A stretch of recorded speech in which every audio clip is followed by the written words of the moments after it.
अस्सलामुअलैकुम तव्हां ॾिसी रहिया आहियो शोबिज़ जी दुनिया। दोस्तो तव्हांखे अहम ख़बर खां आगाह कंदा हलूं त मखदूम हिना ऐं मखदूम जुनैद जेके टिकटॉक ते तमामु फाशी ऐं टिकटॉक ते बेअखलाक़ी वीडियो अपलोड कंदा आहिनि। उहे शदीद तव्हां तनक़ीद त बिल्कुलु नथो चई सघिजे, बहरहाल हिन खे कुझु चई सघिजे थो। मां हिन खे नथो चवणु चाहियां हे ज़लील आहिनि, ख़्वार आहिनि, पाणी त अॻे बि आहिनि, बहरहाल ॿिनि खे बि ख़्वार कंदा वतन। सो दोस्तो टॉपिक ते था अचूं। अहम ख़बर खां इहो आगाह तव्हांखे कंदा हलूं त सोराब सूमरो हिन खे इनवाइट कयो आहे पंहिंजे यूट्यूब चैनल ते। अहिड़े सवाल पुछिया आहिनि जेके पुछण जे लाइक़ु न आहिनि ऐं सोराब सूमरे ते बि शदीद तनक़ीद जो निशानो बणायो वियो आहे। सोराब सूमरे खे जेकी तनक़ीद जो निशानो बणायो वियो आहे उहो उनजा व्यूज़ आहिनि।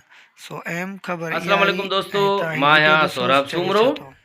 ऐं आऊं आहियां मखदूम जुनैद। जी मां आहियां मखदूम हिना अली। असां अची रहिया आहियूं सौरभ सूमरो जे यूट्यूब चैनल ते ऐं उते थींदा काफ़ी सारा अहम इंकिशाफ ऐं काफ़ी सारनि माण्हुनि जा थींदा पोल पधरा। सो तव्हां उहो इंटरव्यू ज़रूरु ॾिसिजो असांजो।